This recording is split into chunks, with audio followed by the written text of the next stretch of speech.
बिस्मिल्लाहिर्रहमानिर्रहीम। अस्सलाम वालेकुम। आज हम पढ़ेंगे डायरेक्ट एंड इनडायरेक्ट्स के बारे में। तो सबसे पहले इसका इंट्रोडक्शन देख लेते हैं। डायरेक्ट इनडायरेक्ट्स कहते हैं ऐसे दो वेज को जो किसी भी शख्स की बात को आगे कन्वे करने के होते हैं। मतलब किसी भी नरेशन को आप दो तरीके से बता सकते हैं। फर्स्ट को बोलते हैं डायरेक्ट वे से, राइट। दूसरे को बोलते हैं indirect way. For example, teacher said I want to meet your parents. मैं तुम्हारे पेरेंट्स से मिलना चाहती हूँ। अब ये टीचर ने बात की है, ये किसी शख्स की नरेशन है, किसी के स्पोकन वर्ड्स हैं। अब इसको हमने आगे किस तरह कन्वे करना है। एक तो हम इनकी बात को एज इट इज़ पुट कर लेंगे कि टीचर ने कहा है कि मैं आपके पेरेंट्स से मिलना चाहती हूँ, तो ये हो जाएगा डायरेक्ट स्पीच। मतलब आपने उनके वर्ड्स को चेंज नहीं किया, बल्कि as it is I want to meet your parents. वैसे अगर बोला जाए कि टीचर ने कहा मैं आपके वालिदैन से मिलना चाहती हूँ, मैं तो नहीं ना मिलना चाहती, हम टीचर की बात को नरेट कर रहे हैं। इसका मतलब है हमने टीचर के वर्ड्स को एज इट इज़ पुट किया है, उनकी स्पीच को डायरेक्टली हमने स्टेट किया। तो सेकंड वे होता है इनडायरेक्ट वे। उसको किस तरह लिखेंगे? द टीचर सेड, टीचर ने कहा दैट। अब यहाँ पे कुछ रूल्स हैं कि डायरेक्ट स्पीच को जब इनडायरेक्ट में कन्वर्ट करते हैं तो कौन से रूल्स को फॉलो करेंगे। तो कॉमा को ख़त्म करके दैट लगाएंगे। टीचर ने कहा कि that she wanted to meet my parents. Teacher ने कहा कि वो मेरे वालिदैन से मिलना चाहती थी, राइट। अब यहाँ पे हम जो सब्जेक्ट यूज़ किया है वो किसकी तरफ इशारा कर रहा है? टीचर की तरफ।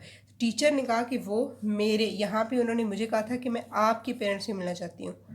या इनडायरेक्टली हम बताएंगे तो बताएंगे कि उन्होंने कहा कि वो मेरे पेरेंट्स से मिलना चाहती हैं। तो ये होती है बच्चों इनडायरेक्ट स्पीच। डायरेक्ट से इनडायरेक्ट जाना। किसी भी नरेशन को आप अगर इनडायरेक्टली पुट कर रहे हैं, उस शख्स के नरेटर के वर्ड्स को एज इट इज़ पुट नहीं कर रहे, तो इनडायरेक्ट वे होगा।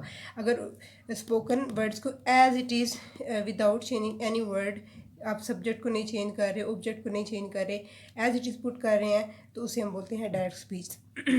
आगे हम देख लेते हैं डिफरेंसेस को। डायरेक्ट स्पीच के अंदर हम एक्चुअल वर्ड्स को बयान कर रहे होते हैं, एज इट इज़ बयान कर रहे होते हैं, ठीक है जी। और दूसरी इसकी निशानी ये होती है कि जो स्पीच, जो बात हम बता रहे हैं एज इट इज़, वो कॉमास के अंदर होगी, जिन्हें कोटेशन मार्क्स बोलते हैं, इन्वर्टेड कॉमास में होगी।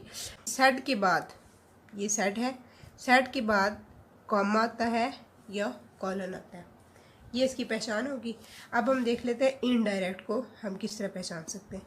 इनडायरेक्ट में स्पोकन वर्ड हमारे चेंज हो जाते हैं। जिस तरह यहाँ पे टीचर ने बोला I want to meet your parents, लेकिन जब इनडायरेक्ट स्पीच में गए हैं तो उसके वर्ड्स को हमने चेंज कर लिया in order to convey the complete meaning, कि हम उस सेंस को हिलाए बगैर, सेंस को सेम रख के हम अपना मीनिंग कन्वे कर रहे हैं।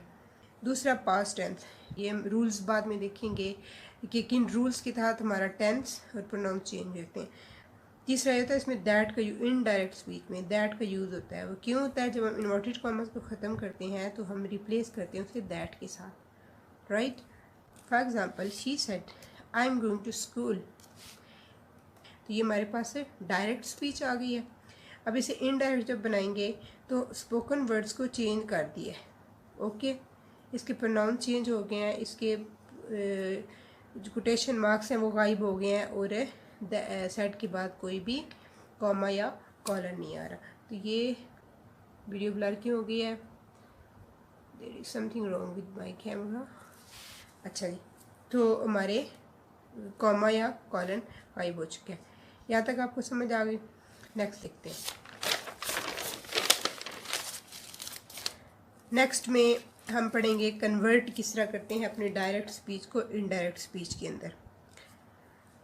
पहले ये बात समझ लें कि एक सेंटेंस के अंदर दो कंपोनेंट होते हैं। For example, you said I need money, दो कंपोनेंट है, you said and I need money. इसमें जो पहला कंपोनेंट है उसे हम बोलेंगे रिपोर्टिंग स्पीच, ओके जी। और जो बात बोली गई है, जो एक्चुअल वर्ड्स हैं, एक्चुअल इंफॉर्मेशन है, उसे हम बोलते हैं रिपोर्टेड स्पीच, जो बात रिपोर्ट की गई है। रिपोर्टिंग स्पीच में हम सेड और से के वर्ड्स यूज़ करते हैं, और रिपोर्टेड स्पीच हमारी इनक्लोज्ड होती है कॉमास के अंदर, राइट।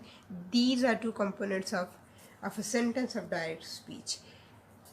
एग्जाम्पल देंगे, he said I have a bike, ठीक है जी।